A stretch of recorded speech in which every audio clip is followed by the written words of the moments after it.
ये है ABPL digital network और आप देख रहे हैं ABPL न्यूज। नमस्कार, मैं हर्षिता और आप देख रहे हैं ABPL न्यूज। जनपद नैनीताल के जिला प्रशासन और पुलिस प्रशासन और PWD द्वारा अथक प्रयास के बाद कुछ मार्गों को खोल दिया गया है, जिससे विभिन्न स्थानों में फंसे यात्री और पर्यटक अपने गंतव्य को जा सकते हैं। जो मार्ग अभी बंद पड़े हैं उन्हें प्रशासन द्वारा खुलवाने का प्रयास किया जा रहा है। उत्तराखंड में लगातार हो रही बेमौसमी बारिश के कारण नदियां उफान पर हैं, जिसके चलते नदियों के किनारे बसे गांव में पानी घुसने से एक तरफ आम आदमी का जीवन अस्त व्यस्त हो गया है, तो वहीं मौसमी बारिश किसानों के लिए आफत बन गई है, जिससे किसानों के समक्ष रोजी रोटी का संकट उत्पन्न हो गया है। पानी अभी भी भरा हुआ है, पूरा कम तो धीरे धीरे ही हो रहा है। मुश्किल है, अब जैसे बारिश हो रहा है रात में क्या पता बढ़ भी सकता है। धान तो पूरा खराब हो चुका है, सारा पका हुआ धान है, सारा नुकसान हो गया धान का। अब अगला यहाँ का जितना भी जनता था सबको सुरक्षित जगह पे पहुँचाया गया है। प्रशासन वाले आए थे। देखिए, मैं देखता हूँ स्टारगंज से चल करके यहाँ तक जो मैं देखता आ रहा हूँ बैगल नदी से शक्ति फार्म एरिया के अंदर, यहाँ पर जो धान की खेती होती है 5 एकड़ ज़मीन अलॉटमेंट हुई है किसानों को बंगाली समाज के अंदर, जो कटती परिवार के अंदर 1 एकड़ 1.5 एकड़ आधा एकड़ के करीब रह गई है और 80% से ऊपर जो लगभग यहाँ पर धान की फसल अभी खड़ी है और जो पूरी तरीके से ही डैमेज मानी जा रही है, दिखाई भी दे रहा है। तो बंशीधर भगत जो बीजेपी के सहकारिता मंत्री हैं उनसे अभी बात करेंगे भी जो 17% मॉइस्चर पे परचेज कर रही है कांटों पर बंद से गवर्नमेंट कर रही है, तो उसको 17 की बजाय 19 मॉइस्चर पे रखें और जो डैमेज दाना है काला जहाँ उसमें मिट्टी वाला दाना हो गया तो उसको पूरे रेट पे अपने ले करके धान किसानों को राहत पहुँचवाई है, जो आदमी अपनी रोजी रोटी और जिनको कुछ उम्मीदें हैं उस पर अपना कारोबार कर सकें। खटीमा में बाढ़ प्रभावित इलाकों में ट्रैक्टर पर बैठकर मुख्यमंत्री ने दौरा किया। बाढ़ पीड़ितों से मिलकर मुख्यमंत्री ने हर संभव मदद का आश्वासन दिया। वहीं उधम सिंह नगर जनपद में इस आपदा से सबसे ज्यादा नुकसान किसानों को हुआ है, जिस पर मुख्यमंत्री पुष्कर सिंह धामी ने कहा कि सरकार इस आपदा की घड़ी में पीड़ितों के साथ है। आपदा पीड़ितों को हर प्रकार की मदद राज्य सरकार द्वारा दी जाएगी। जगह जगह पर फसल बर्बाद हो गई है, लोगों के घरों में पानी घुस गया है, कर दी है, पशु हानि हुई है, जन हानि हुई है, बहुत बड़े किसानों की पूरी फसल बर्बाद हो गई है, पुल रह गए हैं, सड़क रह गई है, संपर्क मार्ग पूरे कट गए हैं, संपर्क को बड़ा नुकसान हुआ है, भवनों को भी नुकसान हो गया है। और उसमें मैं स्वयं स्थलीय निरीक्षण कर रहा हूँ, जगह जगह मैं जा रहा हूँ, जो आपदा पीड़ित हैं उनसे स्वयं मिल रहा हूँ और हर संभव जो भी सहायता है उसको करने के लिए सरकार के सारे अधिकारियों को सब विकसित कर रहे हैं, सभी को काम पर लगा रहे हैं और इसलिए मैं स्वयं पूरे प्रदेश का भ्रमण कर रहा हूँ। खटीमा के प्रतापपुर में पहुंचे उत्तराखंड मुख्यमंत्री पुष्कर सिंह धामी को बाढ़ पीड़ित किसानों ने ज्ञापन सौंपा। ज्ञापन में पीड़ित किसानों ने खराब हुई फसल का जल्द से जल्द आकलन कर मुआवजे की मांग की है। वहीं भारतीय किसान यूनियन के जिला अध्यक्ष गुरसेवक सिंह ने बताया कि अगर किसानों को मुआवजा जल्द से जल्द मिल जाएगा तो वो पीड़ित किसानों को राहत मिल सकेगी। 40% धान की कटाई हो चुकी थी, इसके अलावा भी 60% कटाई होने वाली थी, जो लगभग सारा ही खराब हो चुका है। कोई दाना कहीं नहीं रहा, कुछ बाढ़ से कुछ आंधी आने से गिर गया, इसमें पानी से डूबा हुआ है, वो बेकार हो गया है। जैसे हमारे जादवपुर, सुनपहर, मजगमी, उलानी, दार ढाकी सारे से बेकार हो गया। हमारे जिला भारतीय किसान यूनियन जी के जिला अध्यक्ष जी और हम लोग किसान सारे इकट्ठे होकर मुख्यमंत्री जी को ज्ञापन दिया है और जल्द से जल्द इन किसानों को मुआवजा दिलाने के लिए। जैसे हमने देखा है कोई भी रास्ता ऐसा नहीं बचा है जिस पर पानी की वजह से ब्लॉक नहीं हो गया है। कम से कम जो है हम मानते हैं 70 से लेकर 80% हमारी जो फसल है वो ख़राब हो चुकी है। हमने आज मुख्यमंत्री जी आए थे, उनसे अपील की है, उनको ज्ञापन दिया है और उनको कहा है कि जल्दी से जल्दी इसका सर्वे करवा के जो है किसानों को मुआवजा दिया जाए। देखिए, पिछली दफ़ा भी सर्वे हुआ है मगर उसके मुआवजे नहीं मिले, मगर भारतीय किसान यूनियन ऐसा नहीं होने देगी। हमने जो आज ज्ञापन दिया है हमें उसका मुआवजा चाहिए। अगर सरकार ने मुआवजा नहीं दिया तो किसान जो है भारतीय किसान यूनियन इसका आंदोलन करेगी। अगर उसको सड़कों पे उतरना पड़ेगा तो सड़कों पे भी धरने लगाएगी। उत्तराखंड के मुख्यमंत्री पुष्कर सिंह धामी ने आज सुबह सर्किट हाउस काट गोदाम में जन समस्याएं सुनी। वहीं क्षेत्र के प्रधान क्षेत्र की समस्याओं को लेकर मुख्यमंत्री से मिले तथा समस्याओं का समाधान करने का अनुरोध किया, जिस पर मुख्यमंत्री धामी ने प्रधानों को कहा कि उनकी समस्याओं का जल्द समाधान किया जाएगा। दिखेंगी नहीं तो क्या फायदा? अरे नहीं दिखेगी क्या फायदा? धीरे धीरे पानी का जल स्तर भी धीरे धीरे घट रहा है, लेकिन काफ़ी नुकसान हो गया है। इसको सामान्य होते थोड़ा टाइम लगेगा। अभी हमारे यहाँ पहला प्रयास है कि सारे सड़क जो बन रहे हैं वो खोलें, लोगों को जो जरूरी राहत है पहुँचाएँ और हर प्रकार से जो भी मदद मिलेगी इस समय में जो प्रभावित होंगे उनके लिए करें। हम सभी जो है हमारे संगठन के लोगों से भी, समाज के लोगों से, सभी से मैं उनका सभी का अनुरोध करता हूँ कि सभी लोग कैजुअलिटी देखिए ऐसा है कि अभी जो अधिकारी 3 जिले आई है वो तो लगभग 40 के आसपास है और कुछ लोग मिसिंग भी हैं। उसका आंकड़ा सब ठीक से आ जाएगा। पूरा एक चार्ट आज शाम तक जो है क्लियर होता रहेगा। सर जिस प्रकार से 3 दिन लगातार इस तरह से दौरा है, आज आप आपदा प्रभावित क्षेत्रों में खुद दौरा? आज भी मैं जा रहा हूँ, कल मैं पूरे दिन भर गया था। मैं खटीमा क्षेत्र में जहाँ वहाँ जा रहा हूँ, उसके बाद चंपावत, कैसेड और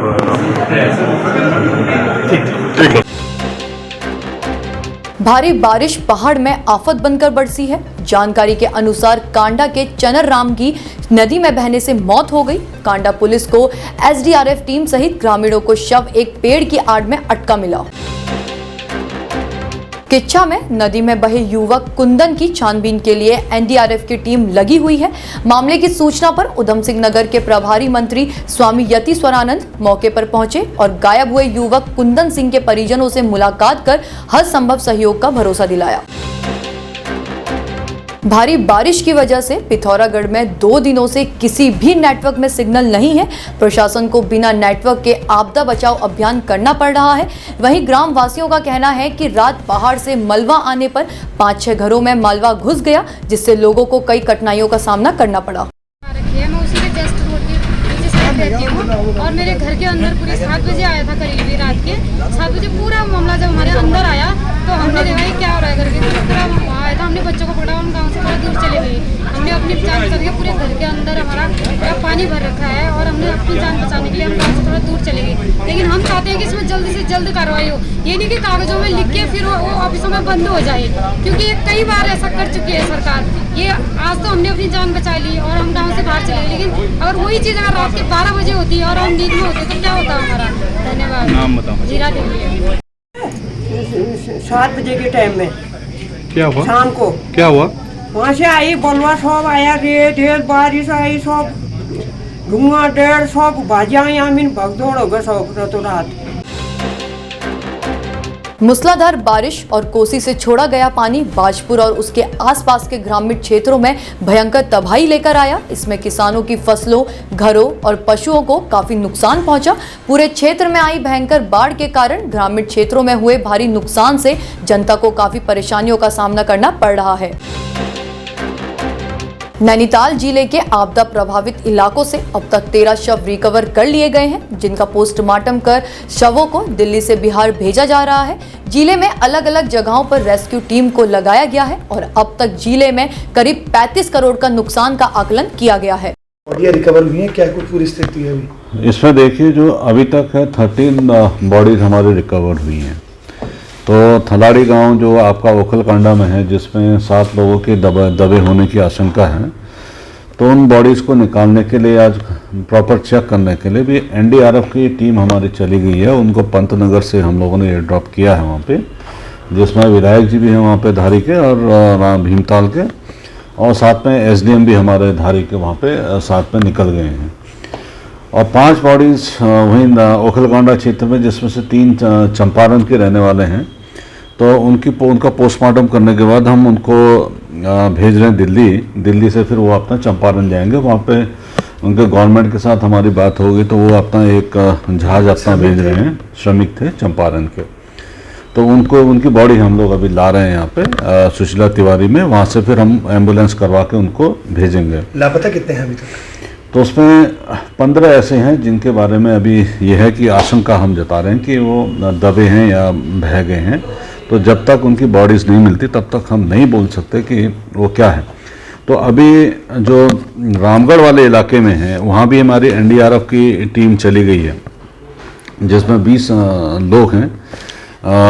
8 सदस्यीय दल तो हमारा बोरा गांव में गया है जिसमें एनडीआरएफ का है, और जिसमें से 12 सदस्यीय दल जो हमारे हैं उसी के आसपास गए हुए हैं वहाँ पे। तो वो 20 करीब लोग हैं, जो एसडीएम हमारे जो नैनीताल हैं वो उनके साथ है। तो उस हिसाब से लगभग 34-35 करोड़ का नुकसान हम लोगों ने असेस किया है, लेकिन डिटेल असेसमेंट वो करेंगे तो वो अपना ज़्यादा चला जाएगा। कुल कौन कौन से क्षतिग्रस्त हुए? कुछ टूरिस्ट के फंसे होने की भी तो उसमें देखिए कैची के बीच में काफ़ी लोग फंसे हुए हैं, लेकिन प्रशासन की टीम वहाँ पे लगातार मुस्तैद है। वहाँ पे राशन हम लोग पहुँचा रहे हैं, खाना बना के वहाँ पे खिला रहे हैं। तो मेन सड़क आपकी नेशनल हाईवे की हल्द्वानी से लेकर भीरभट्टी वो सड़क बंद है, लेकिन भवाली से भीमताल वो सड़क खुल चुकी है, और नैनीताल और भवाली का जो सड़क बंद थी वो खुल चुकी है। नैनीताल से लेकर काला डूंगी की सड़क वो खुल चुकी है। सर कुल कितने नुकसान हुए हल्द्वानी पहाड़ के लोग? अभी जो मेजर हैं 8-10 पुल हैं उनके नुकसान होने की हमारे पास सूचना है। वाटर इलेक्ट्रिसिटी साथ ही साथ जो 14 डोगरा रेजिमेंट है हमारे, उनके 100 जवान जो हैं, जिसमें मेजर नरेंद्र के नेतृत्व में जो रानीखेत से हम लोगों ने रिक्वेशन किया था, तो वो आपका कैची और खैरना के बीच में वो पूरा रेस्क्यू करने का काम कर रहे हैं। अब स्थिति सामान्य है। अब निगलाट से लेकर कैची तक की सड़क अब लगभग खुल गई है, तो जितने लोग वहाँ फंसे होंगे उनको हम वहाँ पे ले आएंगे। इसके अलावा पुल और सड़कों का किच्छा में देवभूमि पलायन एवं बेरोजगारी उन्मूलन समिति व भाईचारा एकता मंच के जिला कार्यालय का विधिवत उद्घाटन किया गया। जिला कार्यालय के उद्घाटन अवसर पर क्षेत्र के तमाम गणमान्य लोगों ने कार्यक्रम में शिरकत की। वहीं ऑल इंडिया गुरु सिंह सभा के राष्ट्रीय अध्यक्ष तरविंदर सिंह मारवा एवं समिति के केंद्रीय अध्यक्ष केपी गंगवार ने संयुक्त रूप से फीता काटकर कार्यालय का उद्घाटन किया। हम एक एनजीओ से जुड़े हुए हैं, देवभूमि पलायन एवं बेरोजगार समिति, जो पूरे उत्तराखंड में कार्य कर रही है, और उत्तराखंड के साथ साथ हम और भी जगहों पर, प्रदेश के बाहर भी जगह जो है उनमें भी कार्य कर रहे हैं। हमने कोरोना काल में भी सुरक्षित हम सुरक्षित तो उनमें कार्य किया है, कोविड इंजेक्शन लगाने में मदद करी है, और इसके साथ साथ स्कूलों में जाकर गरीब बच्चों को mask, sanitiser, shoes, books available कराई हैं। जो ग्राउंड्स की और स्कूलों की हालत खस्ता है, शौचालय की व्यवस्था नहीं है, उनको भी हमने सुधारा है। हम समाज की भलाई करना चाहते हैं, और हम किसी राजनीतिक दल से नहीं जुड़े हुए, और हर तरीके से हम जो है समाज की सेवा में अपने एनजीओ के थ्रू करना चाहते हैं। इच्छा पहुँचा हूँ आज जोगिंदर विर्क जी के ऑफिस में, जो कि एकता मंच का ऑफिस, और साथ में और संगठन भी यहाँ है जो समाज सेवी है। उनको किसी पार्टी से कोई लेना देना नहीं है, और उन्होंने यहाँ पर ये भी कहा कि हमने लोगों की सेवा करनी है, समाज सेवा करनी है। मैंने भी इनको ये ऑल इंडिया केंद्रीय गुरु सिंह सभा से विश्वास दिलवाया कि आपका संगठन लोगों की सेवा करता रहे। गंगवार जी और जोशी जी, अनिल जोशी जी जो प्रेसिडेंट हैं उत्तराखंड के, और भाई साहब आए हुए हैं, संधू साहब, मैंने आशीष गोभी जी जो राष्ट्रीय महासचिव हैं ऑल इंडिया केंद्रीय गुरु सिंह सभा के, मेरे साथ आए हैं। हमने ये कहा कि आज आप साथ समाज सेवा करो, उसके लिए आपको जिस भी चीज़ की ज़रूरत होगी हम ऑल इंडिया केंद्रीय गुरु सिंह सभा की तरफ से आपकी मदद करेंगे, तन से, मन से और धन से भी मदद करेंगे। जहाँ पर भी आप समाज सेवा करोगे हम आपके साथ खड़े रहेंगे। यही मैंने इनको यह संदेशा दिया है। उत्तराखंड प्रदेश में हुई भारी बरसात के बाद प्रदेश की विभिन्न नदियां उफान पर हैं। इस दौरान किच्छा में गौला नदी ने विभिन्न इलाकों को क्षतिग्रस्त किया है। वहीं नदी को पार करते समय एक व्यक्ति पानी के बहाव में बह भी गया है, जिसके बाद से एनडीआरएफ की टीम मौके पर युवक की तलाश पर लगी हुई है। उत्तराखंड में हुई भारी बरसात के बाद आई तबाही में मुख्यमंत्री से लेकर के कैबिनेट मंत्री तक प्रदेश के जगह जगह दौरे पे हैं। इसी दौरान कैबिनेट मंत्री स्वामी यतीश्वरानंद सरस्वती भी उधम सिंह नगर के दौरे पे थे। उन्होंने यहाँ पहुँच करके यहाँ आपदा प्रभावित क्षेत्रों का मौका मुआयना किया है, और साथ ही हर संभव मदद का सरकार की ओर से दावा किया है। किसानों का भी नुकसान हुआ है, व्यापारियों का भी हुआ, मजदूरों का भी हुआ है, हर तबके का नुकसान इस आपदा में हुआ है। और इस आपदा की घड़ी में पूरी सरकार, माननीय मुख्यमंत्री जी, देश के प्रधानमंत्री जी गृह मंत्री जो और हमारे जितने भी जनप्रतिनिधिगण हैं वो सारे के सारे आपदा के समय में हर परिवार के साथ कंधे से कंधा मिलाकर चल रहे हैं। और सरकार का अधिकारियों को भी आदेश है जो भी आपदा के समय में लोगों को सुविधा दी जाएगी उनको तत्काल उनके पास तक पहुँचाई जानी चाहिए। और निश्चित रूप से तन मन धन से पूरी सरकार इन आपदा प्रभावितों के साथ खड़ी है। ये संपर्क टूट गया सर, ये बर्बाद हो गए जी। मैं समझता हूँ जितने भी संपर्क मार्ग इस आपदा के समय में टूटे हैं, उनमें आवागमन का रास्ता बंद हुआ है, बहुत जल्दी सरकार उन पर काम शुरू कर देगी। भाई साहब, एक युवक वहाँ है, उसके लिए आपकी सरकार की तरफ से कुछ किया गया? अभी हम उनके परिजनों से मिलकर आए हैं। वो युवक अभी मिला नहीं है, कल से लापता है। और जब तक वो नहीं मिलेगा हमारा जितना भी सरकार का तंत्र यहाँ पर है वो सारा लगा रहेगा और उस बच्चे को हम हर हालात में ढूंढ कर रहेंगे। देखिए वो लड़का अभी मिला नहीं है। अभी हमने अधिकारियों से बात करी, हमारे विधायक जी साथ हैं शुक्ला जी, कि जब तक वो लड़का नहीं मिलता है तो पूरा अमला जमला यहाँ पर लगाया जाना चाहिए। पूरी फोर्स यहाँ पर इस समय लगा दी गई है, हर तरह की व्यवस्था यहाँ पर कर दी गई है। बड़ा स्पष्ट है कि वो लड़का लापता है। हम उनके परिजनों से मिल रहे हैं, उनको सांत्वना दी है कि लड़का हर हालत में मिलेगा। देखिए हमारे पूरे जनप्रतिनिधि, पूरी सरकार और पूरे अधिकारी बड़ी कर्मठता के साथ इस आपदा के समय में जनता के साथ खड़े हैं। और ये माननीय मुख्यमंत्री जी का सख्त दिशा निर्देश है कि किसी भी आपदा प्रभावित को किसी प्रकार का कष्ट नहीं होना चाहिए और सरकार द्वारा जो भी लाभ उनको दिया जाता है वो तत्काल उन तक पहुँचाया जाना चाहिए। माननीय मुख्यमंत्री जी जनपद के दौरे पर थे, आज भी जनपद के दौरे पर हैं। लगातार 3 दिन से अधिकारियों के संपर्क में है और अधिकारियों को सख्त आदेश है कि हर 2 घंटे के अंदर मुझे 2 घंटे के अंदर पूरी जानकारी आपदा संबंधी मिलनी चाहिए और लापरवाही किसी भी कीमत पर बर्दाश्त नहीं की जाएगी। जो भी नुकसान हो, चाहे जनहानि हो, चाहे हमारा विकास का मामला जो भी इससे प्रभावित हुआ उनको हम तत्काल आने वाले बहुत जल्दी समय में स्टार्ट कर रहे हैं।